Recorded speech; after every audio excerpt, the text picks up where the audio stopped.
Ang paghinto ay hindi pagsuko. Ang paglayo ay hindi tanda na ikaw ay bigo. Tandaan niyo po yon.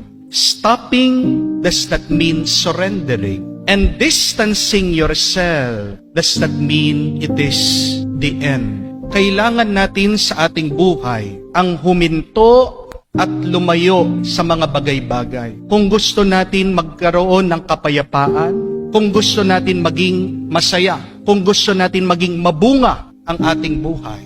Halimbawa na lang po sa mga mag-asawa, kapag masyado ng toxic ang relationship, kapag wala ng tigil ang bangayan, ang away, ang murahan, pag meron ng sakitan, hindi na maganda yan. Kailangan mag-cool off muna. Kailangan huminto muna kayo. Kailangan lumayo muna kayo sa bawat isa. Hindi ibig sabihin pag kayo ay huminto dyan sa inyong relasyon, kayo ay lumayo na sinuko mo na yung inyong pagmamahalan, natapos na, nawala na. Hindi. Ibig sabihin, kailangan nyo munang ayusin yung problema ng bawat isa. Dahil diba, sabi ko po sa inyo, ang nakasakit sa iyo ay hindi makakatulong sa iyo. Ang nakasakit sa iyo ang hindi makakapagpagaling sa iyo. The one who hurt you cannot heal you.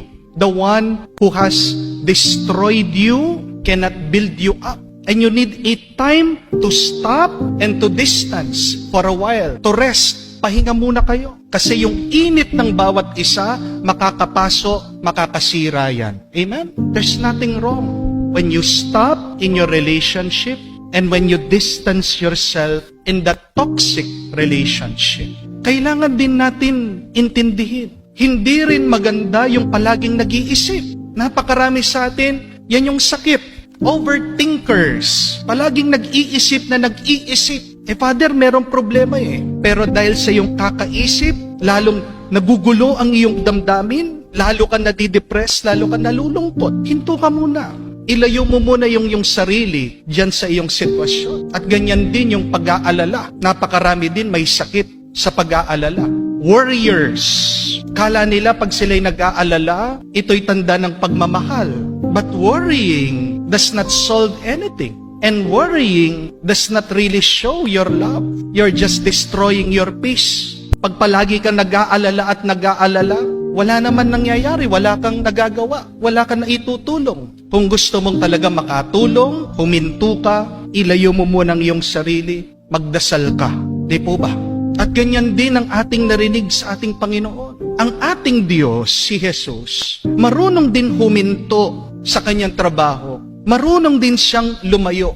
Narinig naman natin sa Ebanghelyo, napaka-busy ng kanyang schedule. Nagtuturo sa sinagoga, inimbitahan umuwi sa bahay ni San Pedro, may lagnat yung kanyang biyenan, pinagaling, napakaraming mga tao na dumating, pinagaling din, tinulungan ang mga taong ito. Pero tingnan niyo po, pagkatapos ng lahat ng kanyang ginawa, early in the morning, Jesus went to a separate, quiet place. Sabi po ng ating kwento. Lumayo siya. Hinahanap siya ng mga tao. Hindi nila maintindihan. Para saan yung kanyang paglayo? Kailangan din niyang huminto at lumayo. Para saan? Para magpahinga at para maging malinaw. Ano ba ang kanyang misyon? Dahil gaano pa kaganda yung ginagawa, pag masyado kang babad dyan, pwede kang mawala, pwede kang malito. Tingnan nyo na lang po, subukan nyo. Ilapit nyo yung kamay nyo sa mata nyo. Lapit nyo po. Subukan nyo po. Ano po nakikita nyo? Wala. Di po ba? Ilayo mo yung kamay mo, makikita mo yung kamay mo. Subukan nyo po doon sa natutulog. Bago siya magising, takpan mo yung mata niya. Pagkabukas ng kanyang mata, may makikita ba siya? Hindi niya maintindihan yung nakikita niya eh. Dahil nilapit mo sa kanya. At ganyan din yung nangyayari sa atin, sa buhay. Pag masyado mong tinutukan, ano man yan, mabuti o masama, wala kang makikita. At hindi ito makakatulong sa iyo. Alam niyo po ba kung bakit na ako'y nakasalamin? Kasi po, bata pa lang po ako pag nanonood ako ng TV. Ako'y nakatutok, nakalapit. Tignan niyo po yung epekto. Nasira ang aking mata. Grade 6 pa lang po ako, nakasalamin na ako. Kaya ang taas po ng aking grado. Kala mo makakatulong sa iyo yung pagtutok mo. Pero ang totoo, hindi. Kung gusto mong maging malinaw ang lahat, huminto ka muna. Ilayo mo muna ang iyong sarili. Tingnan niyo po ang ating Panginoon. Maganda na ang kanyang ginagawa. Nagtuturo siya, nagmimisyon siya, nagpapalaya siya ng mga taong sinaniban ng masamang espiritu, nagpapagaling siya. Marunong pa rin siyang huminto at lumayo. Sana tayo, alam din nating gawin yan pag masama na ang ating nararanasan.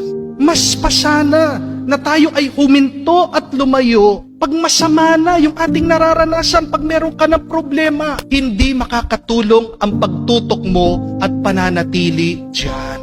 Huminto at lumayo. At anong pinakamagandang paraan ng paghinto at paglayo? Yan po yung panalangin, dasal. Isa po sa mga pinakamagandang kahulugan ng panalangin. Ito po, that prayer is a long, loving look at the real. Isang matagal at puno ng pagmamahal na pagtingin sa totoo. Hindi mo naman makikita kung masyado kang malapit, hindi po ba? At hindi ka makakapagbigay pag masyado kang malapit. Pag masyado kang malapit, hindi mo na nakikita, mababangga ka pa, di po ba?